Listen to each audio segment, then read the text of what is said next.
से प्राय नित्य खरी खोटी सुनाया करती थी। इसीलिए बुढ़िया प्रतिदिन अत्यंत चिंतित हो और उदास हो भाव से घर के बाहर कुएं की पूछा, ओ बुढ़िया माँ, तुम इस तरह से बैठकर क्यों रोती हो? तुम्हें किस बात का कष्ट है? तुम अपना दुख मुझसे कहो, मैं तुम्हारे दुख को दूर करने का भरसक प्रयत्न करूंगी। बुढ़िया ने उस स्त्री में ऐसे प्रश्न सुनकर भी उसका उत्तर नहीं दिया और उसी तरह बैठकर रोती ही रही। दिए की माँ द्वारा बार बार एक ही प्रश्न को बलवान और अभागों को भाग्यवान बनाती है। उनकी कृपा से सौभाग्यवती स्त्रियां का स्वभाव अचल होता है। कुमारी कन्याओं की इच्छित वर मिलता है, प्राप्ति होती है, रोगी अपने रोग से मुक्त हो जाता है। इसके अतिरिक्त जो भी इच्छा हो उनसे सभी पूरी करती है।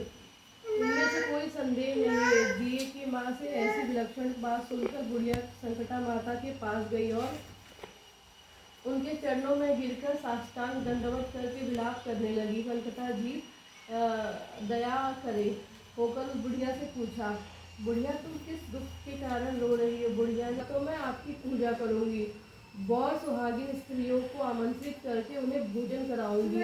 संकटा माता के कथा अनुसार बुढ़िया ने घर आकर लड्डू बनवाए, परंतु विचित्र बात यह थी कि जब भी बुढ़िया 7 लड्डू बनाती तो 7 की जगह 8 लड्डू बन जाते। इस कारण से यह बहुत असमंजस में पड़ गई कि ऐसा होने से क्या कारण है? कहीं मेरी गलती इसे गिनती करने में कोई भूल तो नहीं हो रही है, अथवा अपने आप 8 लड्डू बन जाने का कोई अन्य कारण है? उसी समय वृद्धा स्त्री ने के वेश में संकटा माता प्रकट हुई और बुढ़िया से